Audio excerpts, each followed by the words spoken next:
하이시라 이소나 하이시라 아파버 마옹 아마 생각닝백이 담았다 지금 뭐 뿌는 뭐 방다바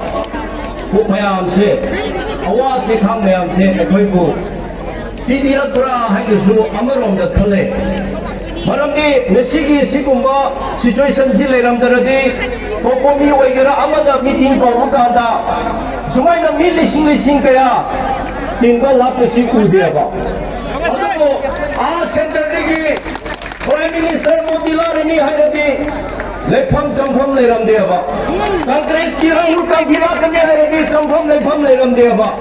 너시기 프라임 미니스터 라르수 미 수마이나 딜라로에 라ಹುಲ್ Gandhi 라르수 수마이나 딜라로에 야하니 간지 하이라디 수마이나 딜라니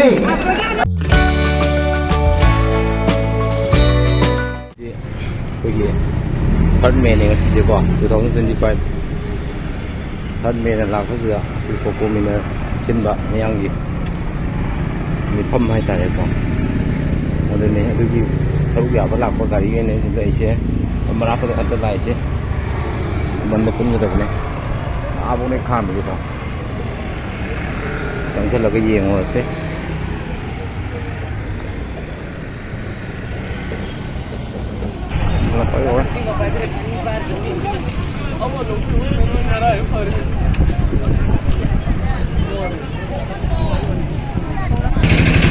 mình sang phần left thế sang phần này nhà mẹ thuộc kiểu đi khởi nè mẹ third May cái này mình làm bắt đó cái này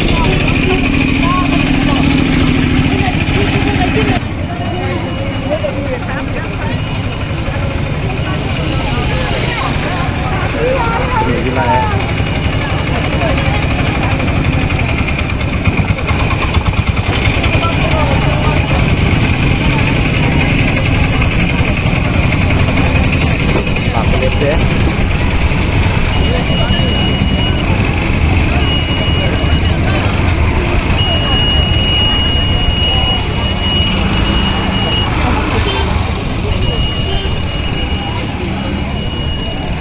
Ini bakal deh.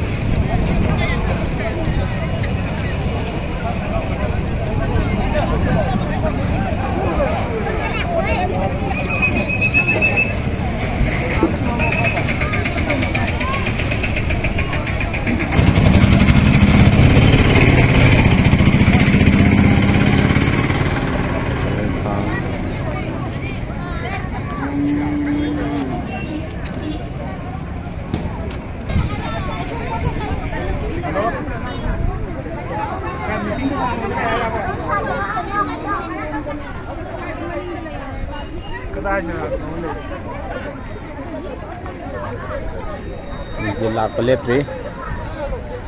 jadi pung kya tara, pung baru makai tasle, oh ini sure, jadi tupul liji.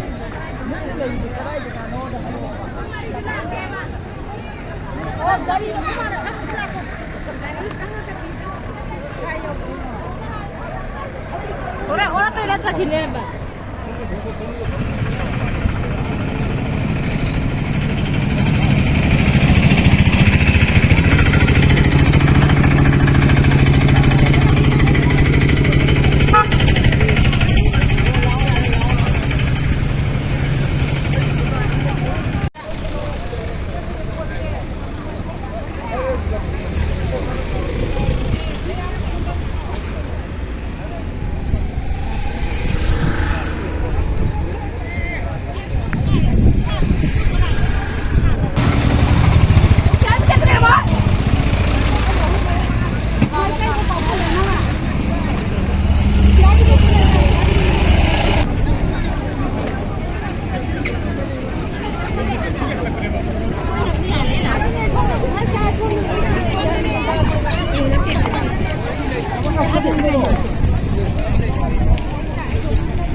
somda indoor stadium lebam somda meeting to nei sang ga yong orse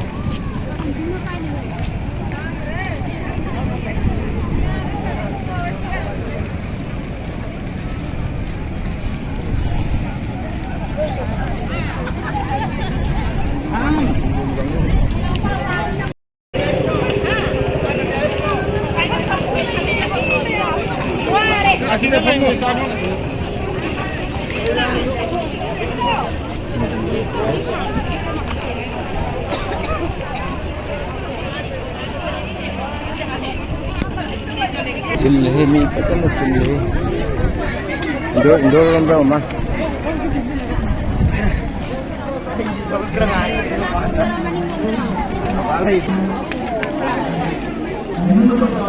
Rồi. Rồi.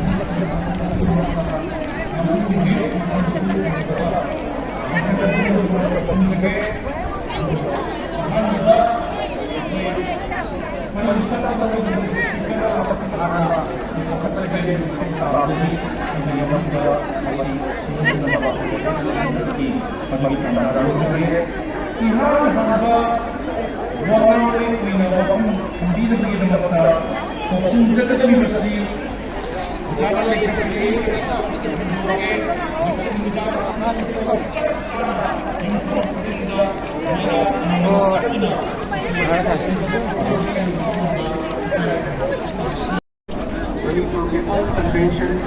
on Manipur Crisis haiba forum asiga mari lena tais da litet priba magi chairman gi forum la direction biriba ningoi na panjawada atama bakurai jambo yanga kai kum na wachari lena moderator ki forum la da direction bidariba ningoi na panjawada Dr. RK Nimai Basu, Osino Yaurani Tazai, Pagi, Papu Zayagna, Kai Kum Navasari, Tora Masibo, Sarup Yanabi Danga, Lengbi Raiba, speakers in distinguished invitees, Oza Singh, Marupang, Imaibil, Ichanichi, Amasung Satra Singh, Iribak Izati, Nunsibagi Wakalonda, Arapa Mapundagi, Nunsa Kanglaga, Lakpiriba, Mayampuna Makusu, Ayagna, Itai Kumdavochari, Nolokchari. Masi, Pokobina, Sinbiriba, Sigamba, Manipur People's Convention on Manipur Crisis Service, Yamna, Ayag, Tamjage. ꯑꯩꯈꯣꯏꯅ crisis ꯆꯍꯤ ꯑꯅꯤ ꯁꯨꯖꯜꯂꯕ crisis ꯑꯁꯤ ꯍꯧꯖꯤꯛ ꯐꯥꯎꯕꯗ ꯄꯤꯐꯝ ꯊꯣꯛꯄ ꯑꯩꯈꯣꯏꯒꯤ ꯑꯥꯏꯗꯦꯟꯇꯤꯇꯤꯁꯤꯡꯗ ꯑꯅꯥ ꯑꯌꯦꯛ ꯂꯩꯇꯦ ꯃꯇꯦꯡ ꯄꯤꯕꯤꯌꯨ ꯍꯥꯏꯕꯁꯤ ꯃꯁꯤ ꯊꯝꯖꯒꯦ ꯃꯁꯤ ꯑꯩ ꯇꯞꯅ ꯀꯤꯞ ꯇꯧꯕꯤꯅꯕ ꯅꯤꯡꯁꯤꯡꯖꯔꯤ Oza sang kasar wana dole. Tigi siguma people convention da ake tongan badigi lakpida da jing mafam aseda lengirat lima mayambu ai amuk hana ikai kuna bu utsari telapna ai point ahum khakta thamjage ngasi manipur se laina haidisara ishorna haisara afaba mawong ama samnakningbagi damakta सिगुम्बा पुनमक पांगदबा book मयामसे अवा चेखांग मयामसे अखोइबु पिबिरपुरा हाइदुसु अमरोंदा खले मरमदि ngasiगी सिगुम्बा situation सि लेरमदरदि कोकोमी ओइगरा अमदा meeting पावु कांदा सुमाइना मी लिसिंग लिसिंग कया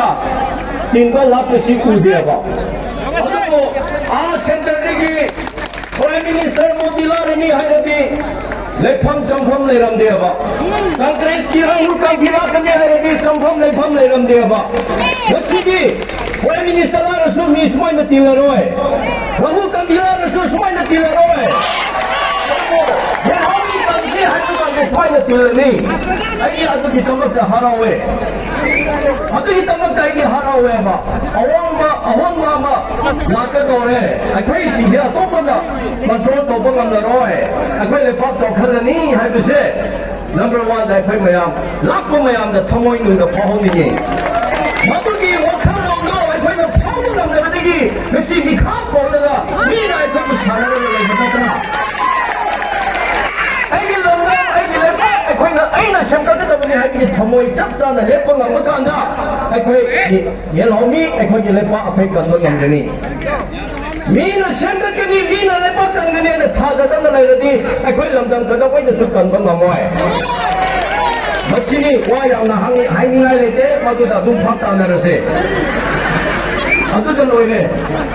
아니 아도나 어저께 마시기 머니푸르다 자히 니푸해나 수마이나 아이콜나 마파한다 디펜 도드나 폴리시 셈바간도수 스트레티지 셈바도수 플랜 도바간도수 미게 아야바 라우라가 셈락번내나 ngasi 아이콜나 캐나리바 자탱세 마도 아이콜 강거니 하이바도 리털도 강거니 하이바세 떠로노 아들라 ngasi 마시고 말락바시다 아이콜 모양 분할래 호직디 펜션세 사이트 아마카타 이슈 아마카타 칸다 나타바 레리버 이슈 free movement 한데 MCD 동안은 타모 머시디 도도 begini government 이 타오니 아이나 아이디 럼잡고간 아이부 킹거 아도 떠야 하면도디 아이나 태나가다 만나대 마시 프로자 팝다시 아도기 태나가다 봐 동안은 레 아코이 코코미나 피플나 떠가다버디 머니푸르다 뚱코이나 아코이 농시 짠나나 레이니리버 포르쿠디막 옐라오미 쿠디막세 뚱코이나 그러마이나 농시 짠나나 쩍갓드나 힝드나 그러마이나 레이가드라 하이버기 roadmap 아마 for long lasting 뚱코이나 레이베 아버기 아나오버 roadmap 아마 파자나 생각도 하이버세 머니푸 피플 컨벤션나 마두기 마타우 떠비오 하이버세 아이디 하이닝에 아니 수분다 거기 indigenous people 옐라오미 마야암세 간다바 슈야야데 indigenous 미싱 간바 간다 아이코이 람 간가다바니 미 간다바 간다 람 간바 ngamoy 미 레이다바 간다 람도 로이나 망가니 아두나 indigenous 옐라오미 포르 리싱 안니 헤나레라 크라리바 포르 쿠디막세 간루 쿠디막세 눅신 동레라르수 강드가드라 레이가드라 ngakthokdra mitopsingna changsanba ngamloidra haibagi external force na thukaiba ngamdaningai akhoi achetba police ama plan ama akhoi tangai phatana semdaba bill ama puthokdaba yade haibase ngasigi mifamda thamjage ahum subada ngasigi sigumba manipur se yamna phurum yamna pullaga leiba mix up toba aduguba community punba leibakni yamna border da leiba area ni sensitive oiba area ni aduna aikoina matam pumbada government good governance haiba aphaba government ama thamba ngamningai people singa masi roll over die nangna aida aphaba leader aphaba government is thambadi ngamdraga aikoina amaga ama marasina dana leire akoige leader singna magi mathaudu tawdraga praja sing aikoi bu saru hunjalaga akoi jigna dana leire masi chungthokpa tangai phate habse ai mayam da thamjage ana aroibada segumba people convention sida koina confirm tawba adu tawgre ada tawgre haibalom da chatabida manipur apungba gini haibatarani tum koina ingna chingna leibe abalambi lom da chase aikoina lambi chappa yada bududi ai senga haige masidi aikoina government da chaise masidi government gi mathau ta da begini ai gi gari assurance yawe accident tawba da kanana semgani company assurance na semloidro ai gi lamda da ida chappa ga ida nomai kapadu kanana protect tawgani maitai na naga na tawgani haiba leite government adu gi tama thamman natro moina akhoi bu people bu protect tawba ngamloi hairadi security forces loina hambi khro hairase akhoi oina changsalase adu khatane yamna hainingai leite masi akhoi lenga nagli basingna kyan taribra tadribra do haibadum adu mangai aduna ngasi manipur da ahongma mapuraksi nosi chanana leminasi jatiya mai kai khunasi hairadi mapan gi external force external police mayam do akhoi iram dam da madu apply tobignu implement tobignu chana hangnu akhoi gi haijaba baduna akhoi lebak punna sengamina se haiba wahai khra thamjaraga mayam de ge bidai laujari thank you थागतसरी असागसा